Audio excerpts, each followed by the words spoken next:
In this video, I'll show you how you can fix can't log in to Roblox. Now the first thing I suggest you do is you want to delete your username and password if you already typed it in, so just delete it and try and retype it. Make sure you're not having caps lock on if you don't need to have caps lock on, and make sure that you write everything perfect. Now if you made sure that everything is perfect and you still cannot log in, you want to try and check the Roblox status. So go ahead on Google and search for Roblox server status, and you should be able to see if some of the servers are down.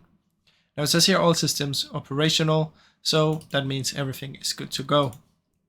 Now once you've done this and you check that the server is up, as well as everything is typed in correctly and is still not letting you in, then what you can do is press here forgot password or username.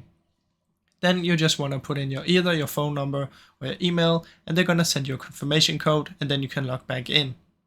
Now I really hope this short video helped you. If it did, please leave a like and subscribe, as it helps me out a ton. Thank you so much for watching.